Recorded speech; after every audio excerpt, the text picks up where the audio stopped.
Hello, and welcome to another episode of the Damn Podcast. I'm your host, Angie Machado. What do you guys think of that new intro?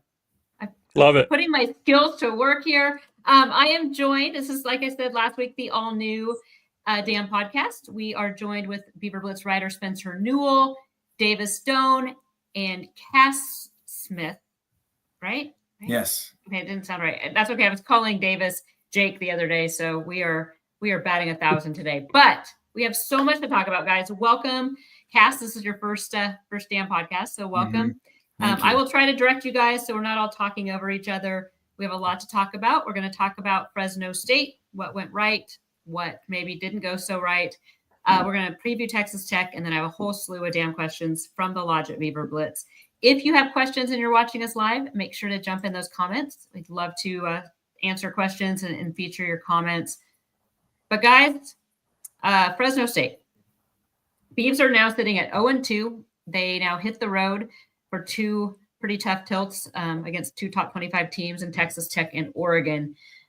However, I saw a lot on Saturday that I thought was way improved from the Cal game.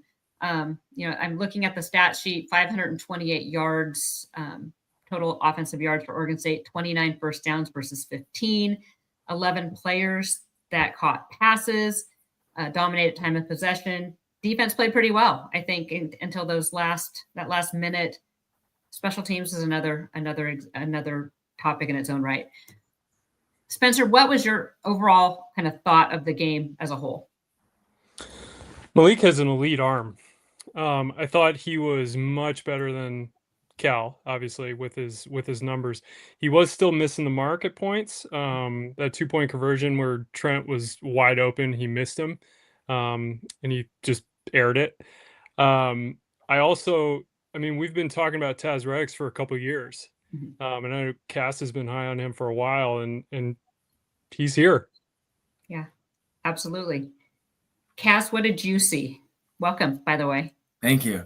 I think there's a lot of better things defense and offense wise. I mean, the special teams was poor, to say the least. But yeah, I think Malik played a lot better. It was really good to see Taz finally get his day or have his day. And yeah, I think the defense played really well too. Davis, what were your thoughts? You saw your vantage point was press box. What were your thoughts? Yeah, I'd say both offense and defense were better this week. I mean, offense put up 500 yards compared to like 313 last week. So it's definitely an improvement. And the defense was, I thought, a lot better too. Fresno State only had 318. I think we gave up 400 plus to Cal. Yeah. But yeah, the offense looked a lot better in my opinion. Like we got the run game going. Hankerson had over 100 yards. Yeah, I think the first after, last week when we were on, we were talking about what is the identity of the Beaver offense. We never saw that get established with Cal, and for a lot of reasons, they struggled. Cal, all credit to Cal's front seven too. I mean, they're really, really good front seven. I feel like Oregon State has been so much of a run first team the past several years. What do you? We have Spencer. Your dad is watching. Hello, John. Thank you for watching. Spencer's dad from Maine. Again, guys, jump in the chat if you're there. I just feel like Oregon State has been such a power run team for so long. I think it's going to take some adjusting because I think Oregon State's strength this year is going to be the passing game. As Spencer said, Malik has elite arm. He looked more comfortable this week. I thought against Cal, he locked onto receivers, especially Trent Walker. He was looking to go to Trent.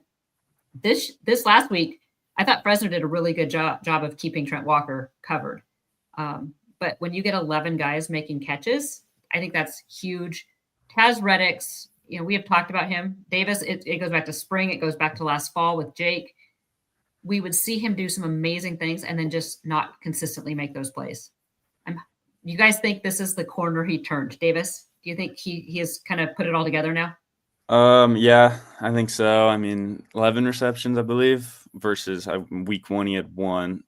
But in week 1 he had some plays where he just dropped the ball, tripped on a route. I mean, so this week it looked a lot better. He looked like he knew what he was doing. Like he felt confident in his play. Yeah, I think confidence is a big thing, and we can kind of move jumping here, we'll talk defense in a minute, but special teams play. As Coach famously said at halftime, it was an effing joke. I've watched a lot of Beaver football. Special teams has had some days. I don't know. I don't think Davis and Cass were even alive when Alexis Cerna missed 3 extra points down to LSU. Spencer remembers that. And then going back even further, Gerard Lawson dropping 3 punt returns or kickoff returns in one game against UCLA at home. It's horrible. This was right up there. Spencer, what do you think a guy needs to do, like long snapper Jackson Robertson? This is a guy who long snapped 9 games last season when Dylan Black wasn't available. Is this just a case of lack of confidence and kind of losing kind of that mindset? What do you think, Spencer? It seems like it. I feel like we know he can do his job, right? We know that. And the only thing, unless there was an undisclosed injury he was dealing with, the only thing that to me that stands out is in his mind. Maybe he felt the pressure of the Cal loss and wanted to, I don't know, overperform or felt too anxious. We don't really know what's going on inside of his head.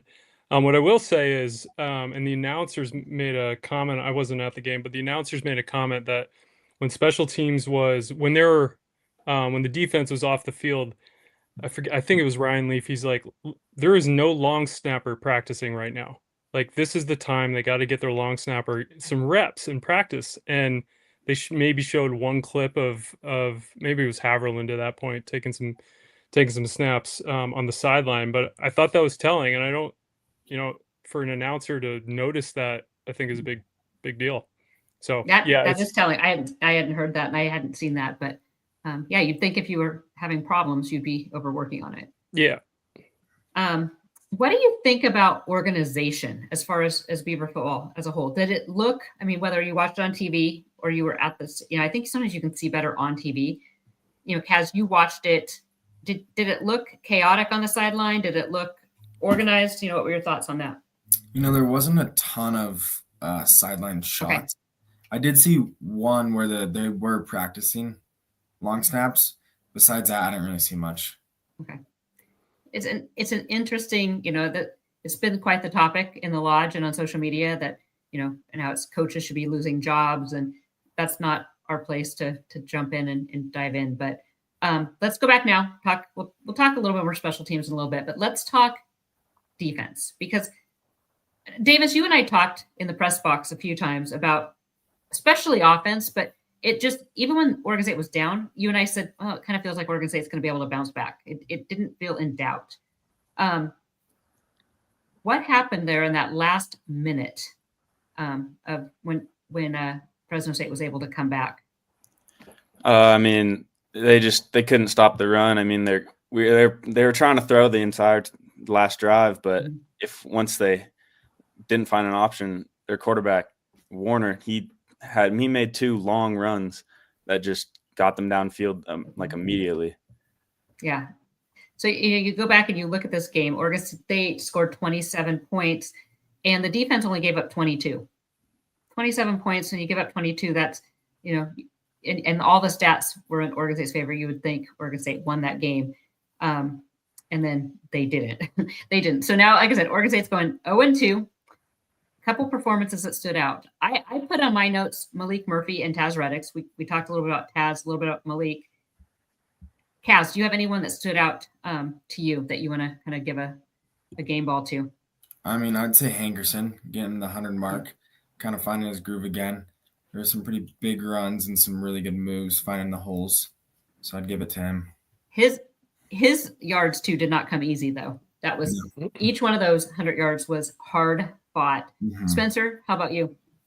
Tajay Mullix. I feel like we got a taste of him, what he can do and his potential. And when he came in, he had an immediate impact. So I'm really excited to see him develop over the season. Yeah, and that was one, he's not even on the depth chart. If you go back and look at the depth chart, Coach Bray did kind of address that in a roundabout way, saying that he hasn't been 100%. And so they've kind of been easing him back in, but they liked what they've seen from him. Davis, how about you? Yeah, Tajay, I would say was one of them, or Jaleel Tucker, though. I mean, he made the interception. But, I mean, also Shamar Michael came in, had a tackle for loss almost immediately. I mean, some players just making some good impact. Yeah, Jaleel Tucker's fast. Yeah. Like, he almost looked like a wide receiver there. The way he even caught the ball and then ran it back. Yeah. That was impressive. It was like an over-the-shoulder catch. It was an over-the-shoulder catch. And then I think we were all in the press box as he ran it into the end zone. We were like, Neil. And then he took it out. And Davis looked at us and was like, he's really, really fast, guys. He's really fast. So it worked out okay. But yeah, that was those. I mean, great calls. Like I said, I had Malik and Taz, but those are kind of the easy ones. I also think you have to give a shout out to, Eddie and Malachi Durant, both Eddie Freoff and Malachi Durant, both redshirt freshmen that scored their very first touchdown. So like I said, that ball was being distributed all over the field. I liked a lot of the different formations we saw too from the offense. I thought it was a real we saw diverse sets. We saw some quick hits. We saw a little more tempo this week. I'd still like to see a little more tempo. Defensively, though, and we've talked about some of the good defensive plays, what is it going to take, Davis, for this team to get a sack and get some pressure on quarterbacks? I mean, we have to get fully healthy just in our interior defensive line. I mean, we haven't had Tavita Pomey play the past 2 games, and JoJo Johnson, I don't think has played either. So, I mean, if we can get those guys back, it'll make it a lot easier. We'll have more depth, just availability, getting players in and out, not being tired. So once they can come back, I think it's a lot better of a group, and we'll have a better chance of getting more pressure. Cass, how about you? I just think they just probably are knocking the rust off a little bit still, and there's some hiccups and growing pains. Need to get more comfortable. I think we're going to see it in due time. Maybe against Texas Tech. That'd be great. That would be good timing. But I just think they need to kind of maybe find their holes a little better and their gaps. There was some misplacement on some of those. But, yeah, I think it will come soon. Nico Taylor was one of our post-game speakers, and he kind of made a comment that it almost felt like they were not having him rush the passer. And whether that's to help with run support or help with passing game, it just seems like they're not able to seal the edge. Spencer, is there anything you would like to see either schematically or personnel-wise that might help them? I mean, Nico Taylor absolutely needs to do his thing. I mean, his strength is coming forward, and I mean, the guy is so strong. I mean, let him fly, let him play. Yeah, he's so long too. I mean, you look at him and he has pass rusher written all over him. I do think, Davis, you brought up a point. It's one of our questions, one of our damn questions too, asking him about Pomea and JoJo Johnson, that they didn't play. Pomea was suited this week, which he wasn't week 1. So he was fully suited. Now we keep getting the question. We've had questions several about injuries and why guys weren't playing. You guys have to remember that we're not allowed to watch practice. We're not in, and then the coaches will not talk about injuries. So unless the players telling us or family members are telling us, we are kind of right there in the dark. We heard some rumblings before the game about a couple guys that might not go, and then they ended up going. So it's kind of, there's some game time decisions, and some of that we're not privy to. What would you like to see more of? We'll start with Spencer. What would overall game, either offense, defense, what do you want to see more? Do you want to see more hanker? Do you want to see more running? Do you like the passing? Where are you at right now with the offense, defense? Well, it seems like with last week at Fresno State, we have a passing game. We have a couple elite receivers now. Now it's time to hone in on the running game, and I always go back to the tight ends getting more involved and playing a little more smash mouth football, and really just putting pressure on the defense and opening up those gaps. So yeah, I'll beat that drum as long as it takes. And like I said, we have a passer now. Oregon State has a passing game. Kaz, what do you want to see from this team to be more successful? I've got two things offensively, a little more tempo. Yeah. I think that 11-minute drive wasn't the best way to go about that third quarter, but I like to see the tempo. I think we do really well when we're faster pace. And then defensively, like safety blitz, we're bringing more of like, a corner outside, kind of sneak that in there. Because I remember, I think it was Jaden Grant. He was really good at that. Yeah. So Yeah. I'd like to see that more. Okay, you and I are going to get along really well because I love a good safety blitz. Mhm. Love it. And I agree with your tempo. I've been kind of beating that drum too for the past 2 weeks. That now I will disagree a little bit with the 11-minute drive. That has a place. I would like to see that more in the fourth quarter. But yes, let's see some more tempo. Let's let those guys move it down the field. And it's a tough situation because I think as an offensive coordinator, you don't want to open up your whole playbook, first couple games, but then you look at the schedule, they have to with this schedule. Davis, you've seen a ton of Oregon State football this spring and fall. What do you want to see them do more? Yeah, I'd like to see Oregon State throwing the ball more. I mean, you brought Malik Murphy in for a reason, and I think he's a great quarterback. And I feel like we've done better, in my opinion, throwing the ball than running the ball this so far. So, I mean, like Spencer said, we do need to start getting that running game going, but I think that comes with having a good pass game. They're going to predict pass, and if we can get our running backs in there as like a sneaky run play, I mean, our offensive line haven't been great. They've been good in pass coverage, though, is what I think. They're better than I expected. Yeah. Okay, so Davis, I'm looking at the stat sheet from Saturday, 49 passes and 34 rushes. What do you want? How many more passes? How many? I mean, that is it worked out last week and our offense was great. So, I mean, maybe just a little bit more passes, but yeah. You liked the blend? Yeah. Special teams. What would you do? Your coach. What do you do to maybe right the ship on that? I'll go Davis. You can start us. Not even really sure what. I mean, you have to be more prepared than that, though. I mean, It is something like your starting long snapper went out, but there's no reason that the difference in your first string and second string is that dramatic. And you just everyone has to be prepared to go out in there at any point and play. Spencer, how about you? I mean, obviously we're not in the locker room, right? We'd love to be, but it seems like the guy has experience. And I wonder how much the coaches are I'm sure they are, but how much they're getting with him and really finding out what he's thinking about and what he's hesitant about and really understanding that rather than maybe just pushing it aside. I'm not saying that's what they're doing, but like a guy like that, if you're in your head, you got to talk about it to get out. And that's been my experience with the stuff I've done and the athletes I've worked with.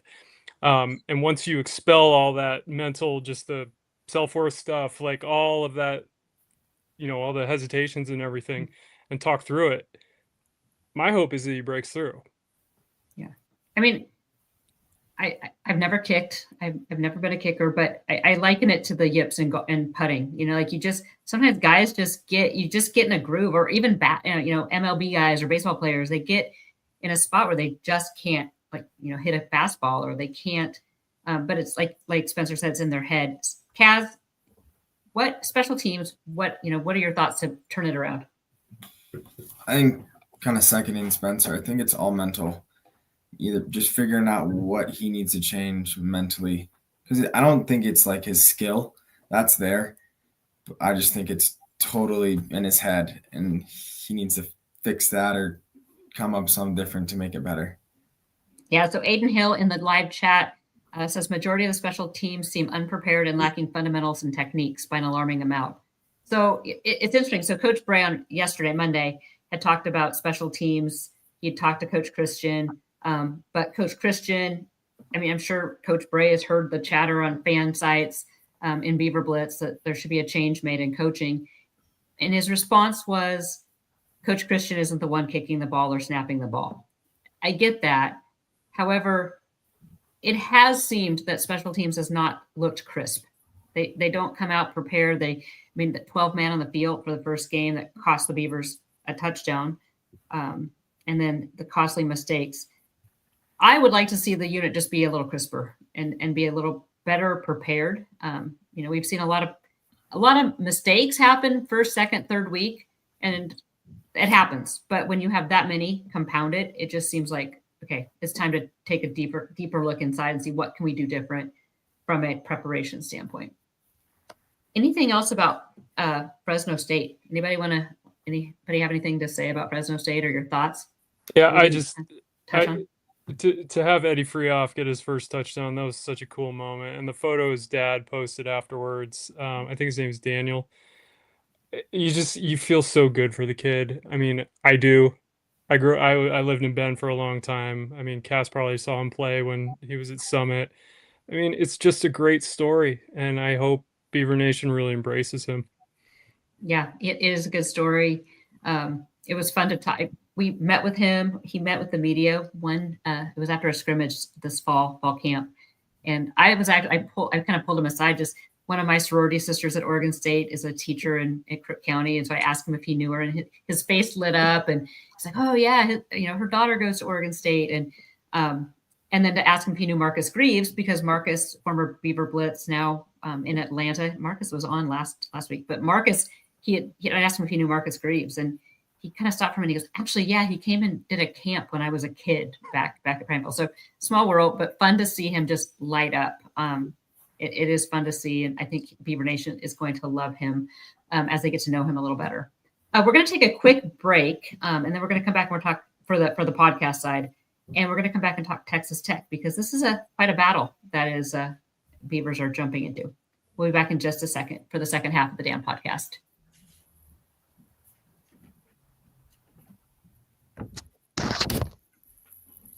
Okay, welcome back to the second half of the Dan podcast.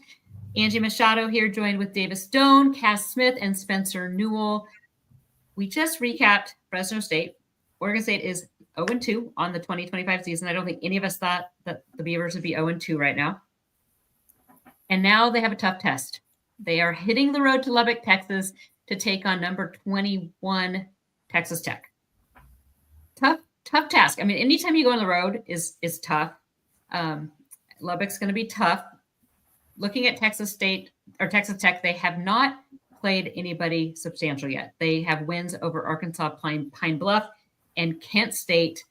They have Oregon State this week, and then they have Utah to start the Big 12. So that is a huge game. I think Big Noon Kickoffs just announced that they will be in Utah for that game. So that's a big one. Spencer, have you started looking at Texas Tech in this matchup at all? Their defensive line is ridiculous. I mean, I think Lee Hunter came from UCF, and he's already one of the top 5 defensive line guys, in the Big 12. Like he's going to end up that way. And the other guy they got, who came from Stanford, which I was surprised, is David Bailey. I mean, our O-line will have to be elite and mistake-free, because these guys are going to pounce on us if we give them any opening. This is reported like the best transfer class in the country per 24/7 Sports. I think they spent a lot of money in the portal to build this class. So no, it is going to be interesting. So here's Oregon State. Maybe one of their weaknesses is offensive line going against Spencer. Do you think this defensive front is going to be better than Cal's? 100%. 1,000%. Yeah. This is another level. Okay. Kaz, what do you need? What does Oregon State need to do to maybe counteract that? Mistake free, and I think probably lean on the pass game, because our passing is better, and I think our offense line has proven they can hold, a pass. And I think lean on that a little more than the run game to start with, at least. Davis, what is you've seen a lot of this O-line. What do you want to see them do, or the offense do, to counteract this defensive front? I'd agree. I want to see us pass the ball more, and maybe do we did a few motion plays and a flea flicker, and Trent Walker had an arm. Yeah. I was not but expecting that. we might have to do some stuff like that just because, yeah, this defensive line group is really good. Another guy that I found on their team, AJ Holmes Jr. He's got 7 total tackles, a sack, a pass deflection, and 2.5 tackles for loss. So he's going to be a big problem. Their defense has 12 sacks on the year through 2 games. So going to be tough sledding. I beat this drum last week, and it didn't really it didn't need to happen but in my opinion, Oregon State's going to have to open up the short passing game, the quick hits, little slants, little bubble screens, a lot of motion, as Davis said. When a fly sweep motion should be in play every single play, run off fly from time to time. I don't think the offensive line will be able to hold, for Malik to go through major progressions for major downfield passes. Their offense isn't too shabby either, guys. So looking at their quarterback, Baron Morton, through 2 games, he's 34-46, 459 yards, 7 TDs, 0 interceptions. Adam Hill, now their number 1 wide receiver or running back was injured in fall camp. So they're at running back 2 with Adam Hill. He's had 23 touches for 205 yards, and they have a pair of wide receivers. None of their wide receivers jumped out as being all world, but they had Coy Eakin and Reggie Virgil, each with 106 yards and 5 TDs between the 2 of them. So definitely a super talented team. So we talk about offensive line and passing the ball against this really stout defensive line. Defensively, though, Davis, what does Oregon State need to do? I'd say we have to slow their run game down. They have 3 running backs with over 100 yards so far this season. It seems like that's what they like to go to a little bit more. I mean, they have thrown for a lot of yards. They average 600 yards per game. But like you said, it hasn't been proven good competition, but still that is a lot of yards. But yeah, mainly think if you slow their run game down, I think that is the main goal. Okay, but Oregon State struggled with that in the final seconds of Fresno State. So what do you need to see? Who needs to step up this week? I mean, obviously I'd like to see our outside linebackers get pressure on them, but I think just linebacker play in general. I mean, Dexter's been pretty good and Rajon's been good, but if they could step it up just a little bit in the run game at least. Okay. Spencer, how about you? Well, it's hard to say because they haven't played anyone yet, and this is relatively a brand new team with all the portal additions. So I don't know if we've had a fair sample size from what they can do. So on paper, it might be, oh my God, they're going to score 40, 50 points, but we just don't know that. So it'd be really interesting to see. Again, I'll go back to what Davis says. I'm a Dexter Foster guy. I want to see more of him all the time, every And that year. was your comment last week too. Yep. You just need to see more. Yeah, I want to see him get in the backfield. Spencer wants some havoc. Let's see. Cass wants safety blitzes, and Spencer wants some middle linebacker havoc in the backfield. I like it. I like what I'm hearing. Cass, what do you want to see from this defense against this pretty potent offense? I'd say some consistent pressure on Morton for sure. Yeah. Hopefully some TFLs and maybe a sack. We get one sack. Yeah, just one. That's all. The edges, holding the edges as well. Not collapsing. I don't think Morton's a big runner. I think he's kind of a pro style. Yeah. So trying to contain him and then just keeping everything really in front of us. No big plays. He took a big hit in week 1. So, I mean, he got rolled up on a little bit, but he seemed to be okay. But something to watch. Yeah. What was your last comment before I interrupted? Keeping everything in front of us. Not a lot of big plays. I mean, if we can force them to have some third downs, we are very good in that sense. So, trying to just force third downs, not a lot of explosive plays, and should hopefully keep it close at least. Yeah. I was trying to quickly find what the spread was. I didn't find it quite now, but I think it's 22.5. Okay. Okay. Because was it 23 at one point? Yeah. Do you think Oregon State can stay under that? I think it will be close. If we're Okay. flat-footed and we start off slow, I think it could be a beat down. If we come out and match Texas Tech or, come out firing, I think we'll cover it for sure. We might surprise some people. Okay. Davis, do you think this is a game that Oregon State comes out and surprises people? Yeah, I mean, the offense looked good. I feel like it could be the week that we pull it all together. I mean, this reminds me of last year. Oregon did not have – they won their first two, but they didn't play great. They had lots of errors, and then they came down to Corvallis and beat us down. I hate that. But it could be like just new players working stuff out. I mean, last week looked good, so this could be a week that we put it together more, I guess. So Spencer, I'm going to talk to you about this a little bit because you bring a good point, Davis. You look all over the lodge at Beaver Blitz. You look at Twitter, and you see fans, and it's like the sky is falling. This is the worst thing in the world. I see things maybe a little different. I actually thought a lot of the team, yes, they shot themselves in the foot way too many times, made way too many mistakes that cost them. However, I did see things coming together. Do you think this team has what it takes if they can play I don't want to say a perfect game, but a more flawless game to beat a Texas Tech?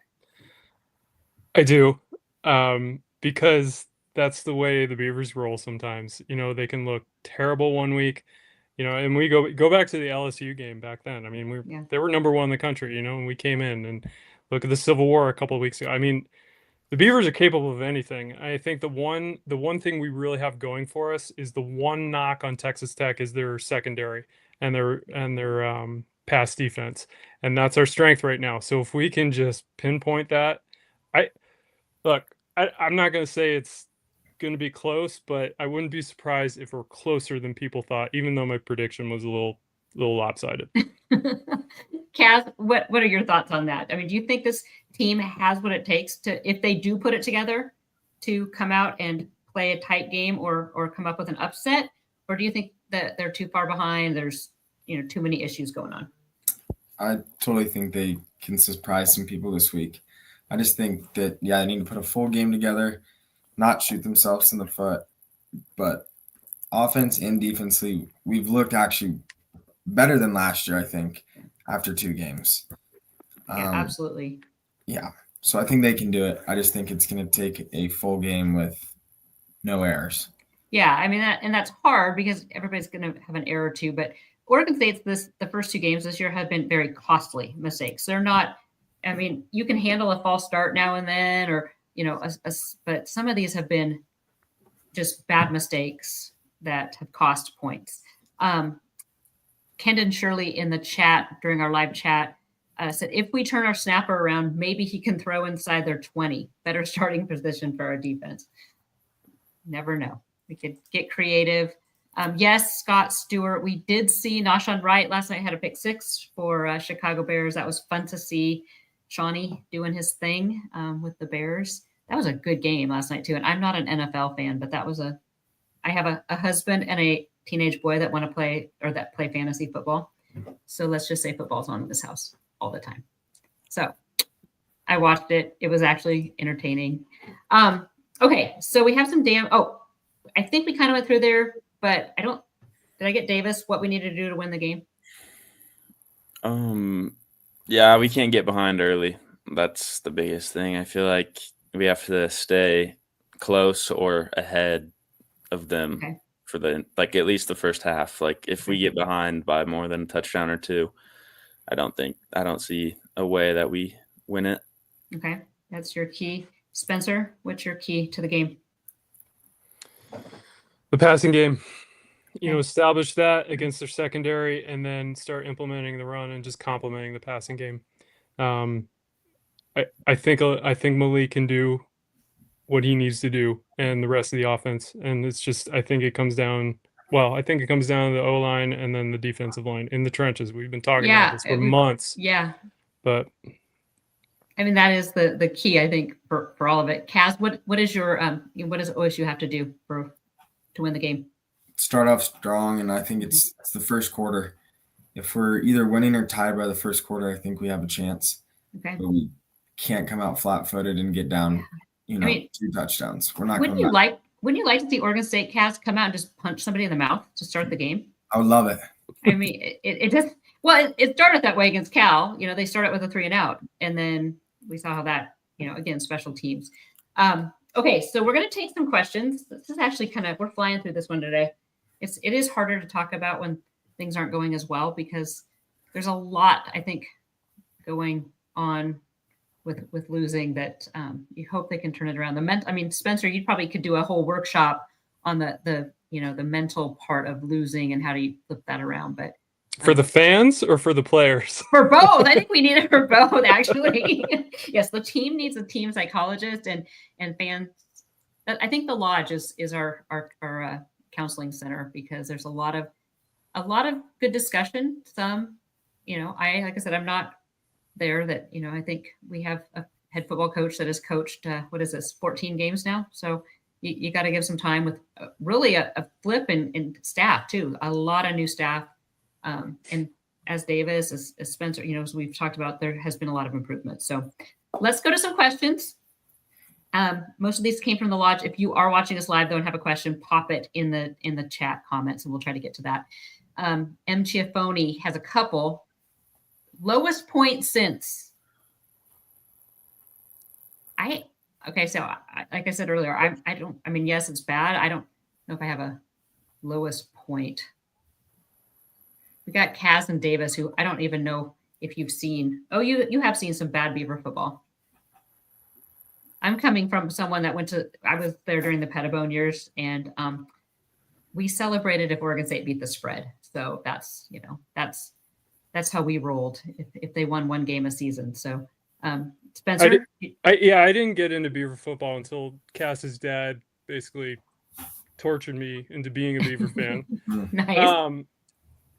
I was there in the Hilton when Todd Stansberry shook Gary Anderson's hand, and Gary Anderson left with a coaching job.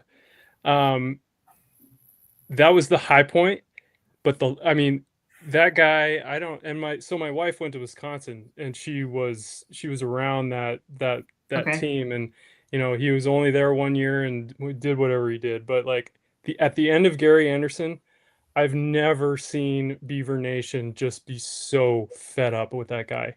And so I don't know. I don't know if it can get much lower than that. Granted, I wasn't there for the 0-10 seasons and the 1-win season. I wasn't there for that. But Gary Anderson for sure. Yeah, that covering the team, I would say when he resigned, that was the lowest point I'd seen the morale on the team. The players, it was rough. Kaz, Davis, do you guys have?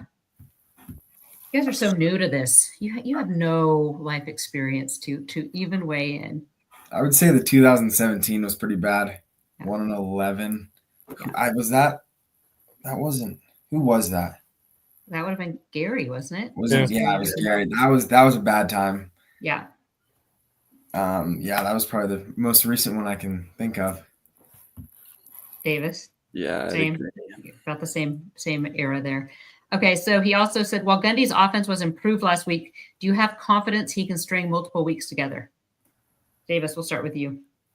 Yeah, I think so. It seems like he's gotten just from versus Cal to Fresno State, we saw a lot of new things, and we had 200 more yards.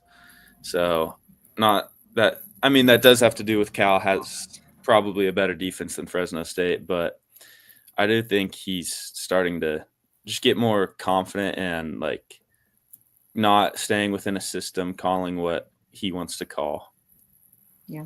Spencer? I just don't think we've seen enough this year, given the new roster and the changes he's made. I know he's getting a lot of heat from most people, most fans that I see. I just, I think 5 or 6 games we can more accurately answer that question. But yeah, I think it's too early to tell. Yeah. Kaz, but I'm hopeful. Yeah, I'm kind of there. Kaz, is that where you're at too? Yep. Yeah. He has a totally different quarterback and roster this year. So we have a couple comments from going back to the lowest point. AJOPDX. I think the quote lowest point argument is in relation to the state of college football right now and where it feels like OSU is at with the Pac-12 implosion, NIL, coaching, player turnover.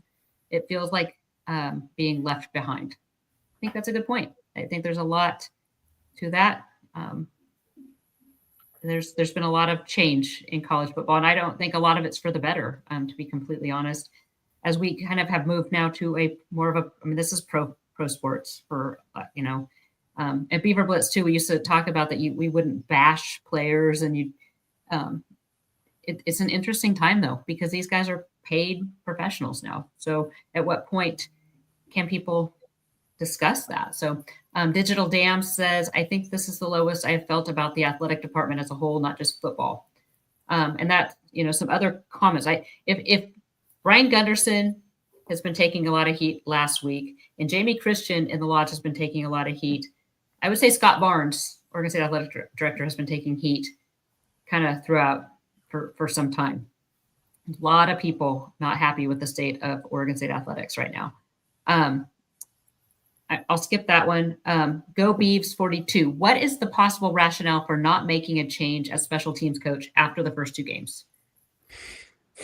I think rationale, I mean, I'm never one to, think coaches should lose their jobs, although what we've seen the past 14 games has not been anything impressive. Spencer, you're a coach. Let's just say you're a coach. What would your rationale be for keeping a coach on, for more of the season or the full season? Loyalty and experience. I'm not too familiar with his Christian's background, but I mean, he didn't get here without doing a good job somewhere, so it's obviously in him.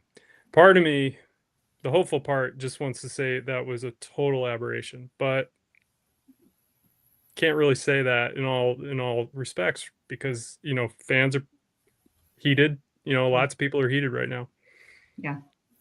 Kaz, and let's go with you. I know you're young, you're in college, but pretend you're a coach. Put your hat on that you're in the workforce, you're a coach, you're head coach.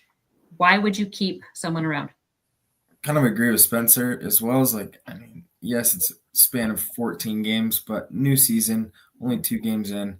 If this keeps up, I think, maybe we'll, reconsider. But for right now, give him, another chance. And Spencer was right. He's there for a reason. He can do it, and hopefully he does. Yeah, I mean, the coaches, when they were brought in, were on 2-year deals. So his contract will be renegotiated at the end of the season, regardless. There's a lot that goes on that the fans aren't privy to either, behind closed doors, or things he's working through, or you never know. I mean, there's been coaches before that have family issues and sick kids. You don't know. I don't want to speculate, but there's a lot of reasons why a coach would keep someone on too. And like you said, it's 2 games into the season that have been really ugly, but you should give someone a chance to, make better. Go Beavs 12-12. Any notable players out with injury coming back anytime soon? Davis, any of those linemen coming back? I'm not sure. I know we've been thinking that these guys are coming back. As I mentioned a little earlier, I think it's really good for the fans to know that, again, we coaches will not talk about injuries at all. I mean, Bray, he shuts up immediately. He says, I won't address that basically for anything. He will address sometimes if it's a season-ending injury, but most of the time he lets the players make those announcements. So if a player is not going to announce that, sometimes we get information from family members that, just let us know kind of the background, what's going on, or when they can be expected. But if we don't have that, we're going kind of blind. We get down on the field before the game and see who's suited up. But honestly, it's a crapshoot. And for every guy you're waiting to come back, there's another guy that tweaks an ankle during practice this week and we don't know about. So it is a kind of an ever-evolving thing, and that we don't have a ton of info on. So you think coaches are tight-lipped about, personnel matters. They're super tight-lipped about injuries. So I wish I could give you more, but we just don't have it now that we don't have access. What in blue hell? What would you love or would love your very early analysis of portal player impact outside of Malik and Rajon Davis? Who else has stood out? I'm going with Davis's guy before he can take him. Jaleel Tucker. Yeah. I was going to say Jaleel Tucker, but also Tajay Molix. He's a transfer. I mean, he's three tackles and 1.5 tackles for loss this season. I mean, he was a guy that, he wasn't even on the 3D depth chart for defensive line, and he made it in the first drive of the first game. So he's definitely an impact. And also Kai Wallen, he hasn't played amazingly. I mean, he hasn't gotten to the quarterback. Our whole team hasn't gotten to the quarterback. But he does have 2 pass deflections at an outside linebacker, which is what we were talking about earlier. They're kind of playing more pass coverage rather than attacking. Kaz, do you feel that Kai Wallen and Nico Taylor are just like ready to break out? You'd imagine. I know Nico has it, but I haven't really seen much of Kai. And when he was at Nebraska, I don't know if he played much. He has the, skill set and the, body too, and I hope he does. I just think they might be holding back a little bit for whatever reason that is. Yeah. Spencer, any of the transfers that have stood out to you? I'm with Davis, Kai Wallen and Tajay. I think, hopefully Kai's okay after that hit he took. But yeah, I feel like if he's healthy and consistent, he could be an impact player. Yeah, and then as the original poster said, obviously Malik Murphy and then Rajon Davis has been a stalwart. But okay, if we talk Rajon, or if we talk Kai Wallen and Nico Taylor, I think getting Dexter Foster and Rajon Davis, those 2 need to have big games as well. And kind of see, I feel like those 4 are just on the cusp of having a really big game. I don't know if it's going to be against Texas Tech, but I just feel like they're so close to everything clicking. Another coach, William, 1974. How can this train wreck be fixed without some coaching changes? Real danger of losing the fan base. Much better things to do than pour money into this. Is this you'd never want to lose a team with the players in the locker room, but you also have to worry about the fans too, because the donor support, the fan support. I've been super disappointed with the fan turnout. I was really vocal last week, and it was no better this past weekend. In fact, worse for Fresno State. What do you do in that? I mean, I think this is the $1 million question. What do you do to keep fans engaged, even when the team is struggling? Spencer, do you have any ideas on that? I mean, I go back to what you said about Oregon. They're not in session and they've sold out. And I know they got a lot of hype, but I'm willing to bet all the Big 12, Big 10, SEC school. Well, obviously the SEC school, those, even if students aren't in, that stadium is packed. It's packed. Yeah. All of them. I don't know. I mean, it's we talked about I don't know, the pregame activities and the dog jumping and how it's kind of getting stale. I've heard that a lot, and there's no really fun and exciting things for the fans to do there. I'm going to go back to setting up a DJ booth in the middle of the field and throwing a rave for the college kids in the fourth quarter to rev them up. But I might have to reach out to Sarah on that one. But yeah, Davis and I were scoping. We were scoping out where you could set up your booth, even game day. They have them down in the corner. They have the DJ down on the field in the corner. They should have Davis. Didn't we say by the Valley Football Center there in the terrace? On the terrace. On the terrace with some lights, and I don't know. I go back to everything's better when you win. The fans will show up. I mean, Oregon also is bringing a lot of people. It has nothing to do with what they're doing, game day activities, or what songs they're playing. It's because they win. I mean, end of the day. There is a post, speaking of Oregon, Buzzy Dunlop in the chat says, has the Civil War turned into a payday game? And if so, does it continue as a yearly game after this year? That's a good question. Davis, what are your thoughts on playing Civil War or continuing playing Civil War? I never am one to want to break tradition. Like, I do like it, but at this point, it's like what Mike Gundy said. Yeah. They're paying for a $40 million roster versus a $7 million or whatever. Like, it's just that there's different levels to it. So it isn't as much of a traditional game now. Like, I feel like it's just, they are a top 10 program, and it's not something that we can be like, oh, this is going to be a good game. Yeah. And so this got me thinking too on the way to our car after the game, and thinking about Mike Gundy's comments. He's not wrong. At least in the NFL, they have salary caps, and they have, and you're building your roster, but you all are pretty much on the same level playing field. I know Coach Lanning can get kind of snarky and, well, we play to win. Hey, that's awesome when you have someone that's going to pay $40 million for your roster. 95% of college football doesn't have that. So do you keep playing that game, Kaz? What are your thoughts? Tradition aside, do you play the game? Tradition aside, or is that the only reason you play it? Is because it's always been done? I think tradition has a really big thing to do with it, and we've always been the little brother, in quotations, to them, overall. But I think you do still play it. And there's been super good games like 2022. 2022 was good. One of the craziest Civil Wars I've ever been to. And I think you keep playing it, and there will always be years where Oregon State will win, and there will be good games, no matter the difference in the roster and how much they paid for it. Okay. Spencer, what's your take on that?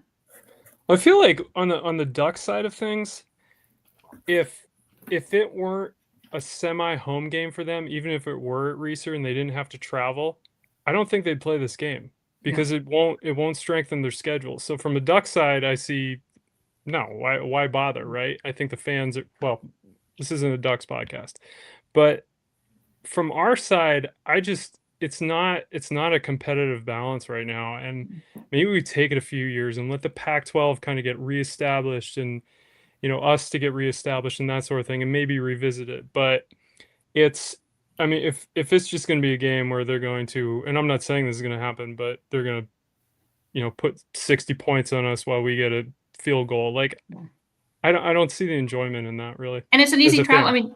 They want it because it's an easy travel for them. So playing in the Big Ten, they have a lot of long road games, and so they're like, oh, well, it's like another home game for us. We can. Yep. The comments in the right now going live are very one-sided. No, thank you. Oregon broke tradition first, and they have a $30 million difference in roster and what they believe is a free W. That was AJOPDX. Digital Dam. There is no more tradition for me. When they left for the Big Ten, they killed that tradition. So it's an interesting mix. I think Oregon, like I said, it's a close game. It's one that they don't have to travel to. They don't have to travel halfway across the country to go play. So for them, it's an easy payday. For Oregon State, I love tradition. I used to love Civil War, but it's lost something. Like I said, when you start looking at it, that's one of the areas. And like we'll have to do a podcast on this, just a special one, guys, talking about kind of our thoughts on college football as a whole and kind of where it's going. Because I think it's a big topic. It's in Beaver Nation. It's a big topic elsewhere, because we are getting very, very quickly to a point of really 10 to 15 powerhouse teams, and everybody else is kind of on the same playing field.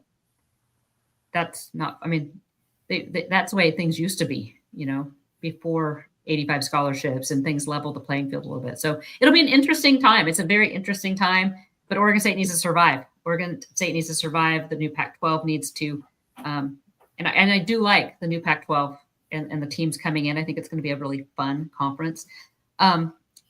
Just closing up, Idaho Beef fan did say, please answer this. So we kind of talked about it, but it was, someone needs to explain to me why Pomea and Johnson were not on the field on Saturday. They each should have had close to 30 snaps, considering lack of production of the unit. So I actually said, we don't know. We don't know if they were 100%. He actually has some connections that said at least JoJo was 100% and just never got in. That's a problem, in my opinion, if that's the case. Again, we don't know if they were. In fact, they were suited. But again, then it goes right back to if that was an overlook that's where the coaches really need to dial things in and be a little more prepared and ready to go. So here's a good one too. Beavers defense. How have the recruits reacted to the quote sensational start? I check in with recruits, the commits each week with the Following the Future feature we do. I ask them, if they saw the Beaver game, what their thoughts were. Most of them, it's interesting because they're coming at this from a student athlete perspective. They're not coming at it from a fan perspective. They've all lost games. I mean, some of them are losing games right now. So for them, it's kind of like, oh, they'll get back on track. It's not a huge concern, whereas fans are melting down. I will say other programs will be using this as negative recruiting. Donovan Dunmore is taking a trip to Wisconsin, now one of the Oregon State commits. So be ready, buckle up, because and this isn't just a this year thing. This happens every year. Oregon State will identify some great guys. They blow up and they look elsewhere. But for the most part, every guy, and I always like to look at who's responding, because if they go radio silent, then I kind of start to wonder. They've all been responding each week. They're super polite. So keep an eye, but that doesn't mean Oregon State's not going to lose a guy or two. Kendon Shirley, Trent Bray just needs to needs time to take his lumps. All good lessons are learned. And that's exactly right. He has great people around him. And I don't think any of us can say he doesn't love this place in Oregon State. So you guys have any closing thoughts before we wrap up for the day? No? Kaz, it was super good to have you on in the new version. You want to tell people about you a little bit? Sure. Davis is laughing now.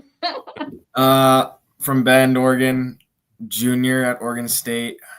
Just joined Beaver Blitz a few weeks ago. Don't give me that look, Spencer. Been a lifelong Beaver, third generation. Hang on. I'm gonna interrupt you because Digital Dam just said, breaking news, Civil War is on pause per Bill Oram of the Oregonian. Look at that. Things happen quick. Okay, so Bend, Oregon. Okay, go ahead. Sorry. Yeah, Bend, Oregon, third generation Beaver. Spencer made me a Beaver. A little disappointed in that right now, kind of. But yeah, that's about it. Okay. And Davis, do you want to tell us a little about you? We didn't do this last week.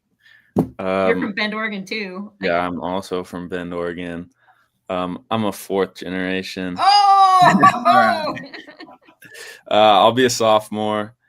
And yeah, I started Beaver Blitz. I mean, I've been kind of training for the past couple months, but now I'm officially on. Yes, building this thing.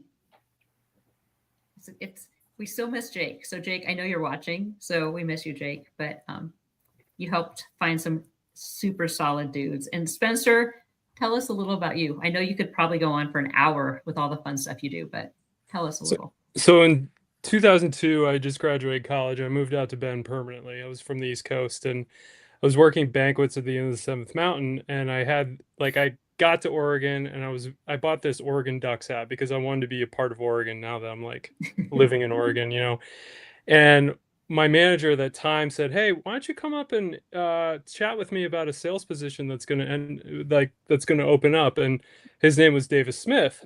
And so later that day, I walked into his office with a duck hat on. I had no idea what I was walking into. And he said, I can't say it all on this podcast because this is PG. He said, if you ever want a job with me, you're going to take off that hat. And there was a lot of bleepings in there. And that year, he got us in the press box with Linda Hansen, and we got on the sidelines, and I saw a game from the stands. I was sold. I was in. And so 2002 was a fun year. Yeah. I was a fundraiser then, so yeah, I was there too. Yeah. Okay, well, you guys, I'm super excited. You're part of the Beaver Blitz team, and we're excited to see all of your contributions over the next several years because there's lots to look forward to, and we're not going anywhere.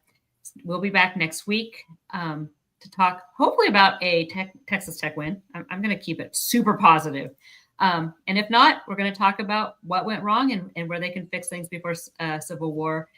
But until then, Spencer Newell, Davis Doan, Kaz Smith, I'm Angie Machado, and we'll be back next week for another episode of the Damn Podcast.